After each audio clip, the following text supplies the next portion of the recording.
So I said I wasn't going to do another video about the Ground Zero Mosque, but I'm going to break that promise. Now I do have some caveats. I'm not actually making it about the Ground Zero Mosque itself and about the location and the morality and the issues surrounding that. I'm making it about calling people bigots because of the various reasons why people oppose the mosque. Various bigoted reasons. Someone called Autumn Silver, spelt with a Y so you know they're fancy, said this on my video More Ground Zero Mosque Myths Debunked, my second video on the subject. One thing that people keep overlooking is how traumatic the 9/11 attacks were for the families of the victims, and that they're likely still suffering. A lot of them likely have post-traumatic stress disorder. One of the symptoms of post-traumatic stress disorder is being afraid of what caused the trauma, in this case Islam. Now obviously I could go after that statement alone, that Islam caused 9/11, just Islam, the religion. First there was Islam and then there was 9/11, which is bullshit. But let's move along because it gets much more interesting. One of the symptoms of post-traumatic stress disorder is being afraid of what caused the trauma, in this case Islam, and avoiding it as much as possible. In post-traumatic stress disorder, people keep reliving the trauma over and over, sometimes daily. He or she continues, and now these people have to look at this giant symbol of the religion, the extremism of which killed their loved ones. It's like when a rape victim is afraid of men and avoids men as much as possible. Would you call a rape victim a bigot for not wanting men around her? And let's not forget that some Muslims have spoken out against this mosque too, but then that would shatter the image of the people being against this being anti-Islamic bigots. No, that shatters the image that all Muslims are intelligent. Just because some Muslims are opposed to this doesn't mean that the reasons given by some non-Muslims aren't bigoted. But anyway, we had a bit of a back and forth, about 4 or 5 exchanges between us, in which I was trying to convince him that there's a difference between the people I'm talking about, the people who are rallying through New York City, saying that this mosque is an Islamic conquest, and people who have a serious anxiety disorder as a result of 9/11. There is a big difference. Eventually I started getting bored and just said, look, your theory is bunk. Of course people have strong emotional responses, but people with post-traumatic stress disorder don't walk through New York City with no mosque at Ground Zero signs, and that's the people I'm arguing against. He then responded by quoting me, people with post-traumatic stress disorder don't walk through New York City with no mosque at Ground Zero signs, end quote, and then said, unless you can prove that, it's merely conjecture. So basically he's saying, prove it.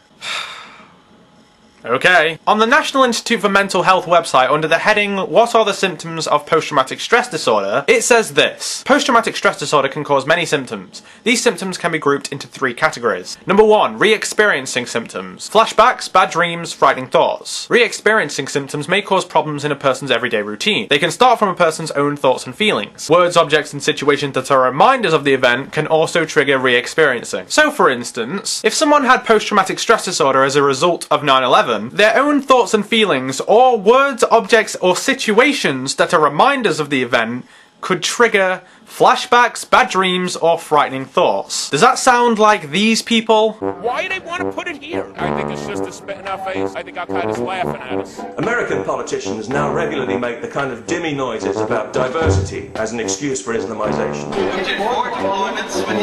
It is an effort on the part of the Muslims to rub our Constitution in our faces. President Obama, he shouldn't be letting them do that to us. He's probably Muslim. Number 2, avoidance symptoms. Staying away from places, events, or objects that are reminders of the experience. It is unconscionable to build a shrine to the very ideology that inspired the jihadist attacks at Ground Zero, right there. Feeling emotionally numb. I respect America. I live with America. I respect America. Feeling strong guilt, depression, or worry.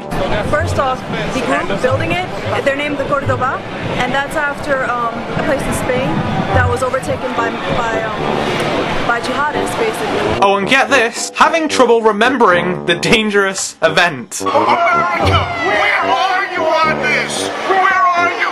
Don't you remember?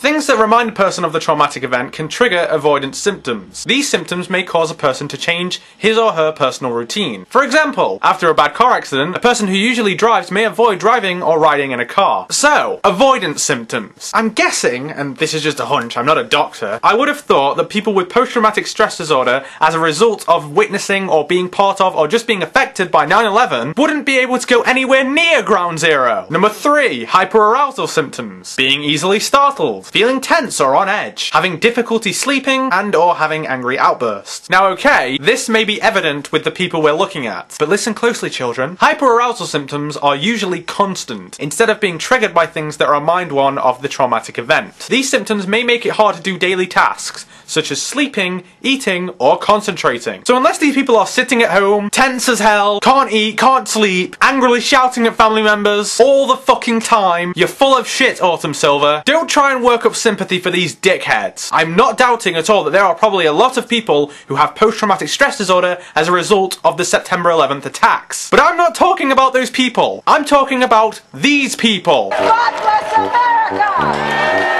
They're gonna build a mosque at Ground Zero? Are you freaking kidding me? This is an offensive mosque to build a shrine, an Islamic flag of conquest. This is Islamic history. It's what they do. Please stop acting like they're victims, because they're fucking well not. They are bigots who are conflating Al-Qaeda with moderate Muslims who want to build a community centre. They don't have post-traumatic fucking stress disorder. They're just dickheads. Fuck you. Fuck all of you. Fuck the bigots. Fuck the people trying to stir up sympathy for the bigots. Fuck all of you. There is no excuse for this kind of thinking. The people I'm making these videos against are people who are willfully ignorant of the facts, or people who are just fucking bigoted. Post-traumatic stress disorder. Fuck off.